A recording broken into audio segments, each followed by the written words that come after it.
بسم اللہ الرحمن الرحیم الصلاۃ والسلام علیک یا سیدی یا رسول اللہ وعلی آلک و اصحابک اجمعین۔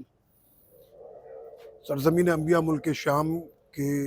ساحلی علاقے جبلہ میں واقع یہ مسجد ہے، اس کا نام ہے مسجد سلطان ابراہیم بن ادھم۔ اب جب میں نے نام لیا سلطان ابراہیم بن ادھم تو آپ کے ذہن میں فوراً یہ خیال آیا ہوگا کہ یہ وہی سلطان ابراہیم بن ادھم کہ جن کا تعلق بلخ سے تھا اور جنہوں نے سلطنت بلخ کی بادشاہی کی، لیکن جب انہیں تصوف اور ولایت کی معرفت ہوئی تو انہوں نے اس پوری سلطنت کو ٹھکرا کر آپ نے تصوف کا جو لبادہ اوڑھا ہے، تو آج بھی ان کی مسجد پر لگا ہوا ان کا یہ تاریخی جو شجرہ عصب و نسب ہے، ان کی زندگی کے حوالے سے جو لکھا ہوا ہے، اس تختی پر آج بھی لکھا ہوا ہے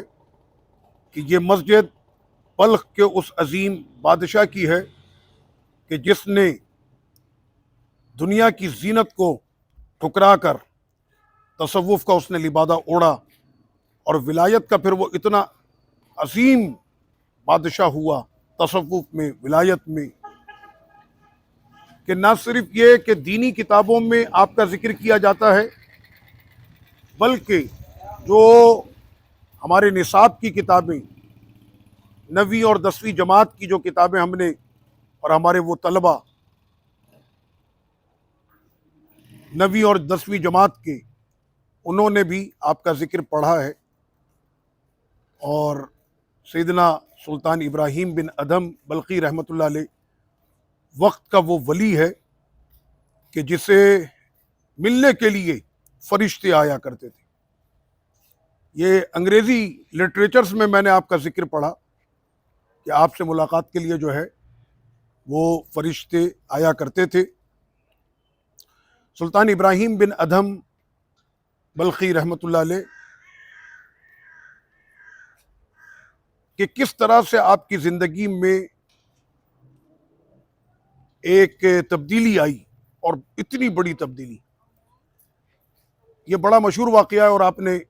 متعدد مرتبہ سنا بھی ہوگا کہ آپ کے لیے روزانہ تازے پھولوں کی سیج سجائی جاتی تھی جس پر آپ آرام فرماتے، تو آپ کی وہ باندی، آپ کی وہ لونڈی کہ جو پھولوں کی، تازہ پھولوں کی وہ سیج سجاتی تھی، ایک روز اسے خیال آیا کہ میں روزانہ یہ سجاتی ہوں، آج میں خود اس پر لیٹ کر دیکھوں کہ مجھ کو اس پر کتنا سکون ملے گا، خوشبوؤں کی مہک کے ساتھ، اور گلابوں کی وہ رنگت اور اس کی وہ ٹھنڈک، اور ساتھ میں اس کی مہک۔ بادشاہ وقت جب سوتے ہیں تو میں بھی تھوڑی دیر لیٹ کر دیکھوں کہ اس پہ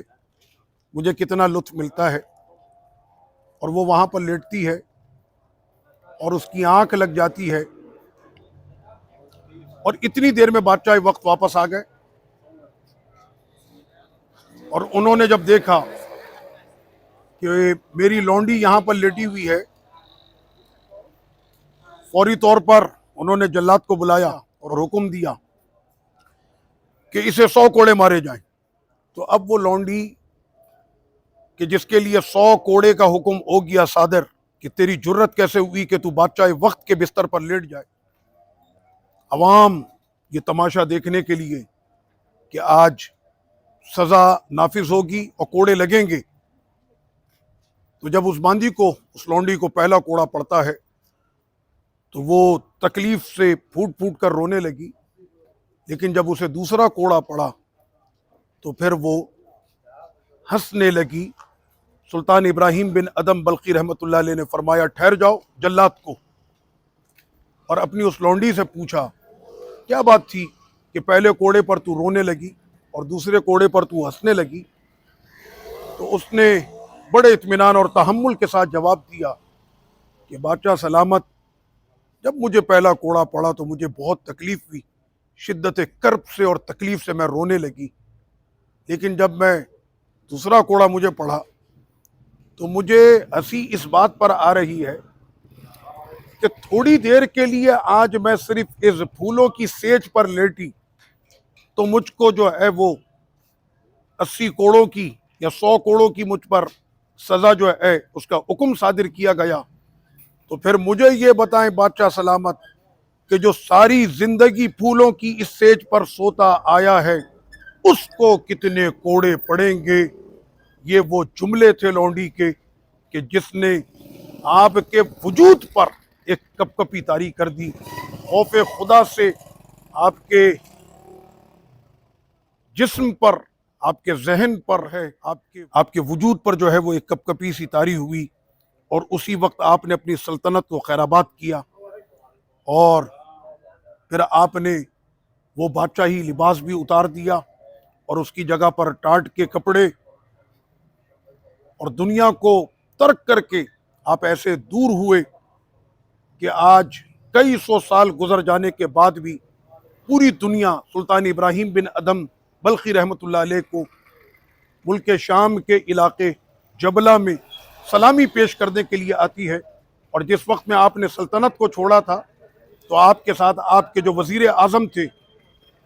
انہوں نے بھی سلطنت کو خیرآباد کیا تھا، اور پھر یہ دونوں جنگل میں چلے گئے۔ پھر ان کی حکومت کا عالم یہ ہوا کہ اللہ نے ولایت میں سلطان ابراہیم کو وہ رتبہ اور مقام عطا کیا، نہ صرف یہ کہ زمین پر ان کی جاگیر رہی، ان کی سلطنت اور ان کے جو احکامات ہیں نہ صرف زمین پر بلکہ دریا کی مچھلیوں پر بھی ان کے آرڈر پھر جاری ہوتے تھے۔ تو یہ انہی کا دربار شریف ہے، اور آپ کی قبر شریف کے ساتھ جو دوسری قبر ہے وہ آپ کے وزیر اعظم کی ہے، جو محل میں بھی ساتھ تھے، آج قبر میں بھی بادشاہ اور وزیر ساتھ ساتھ ہیں۔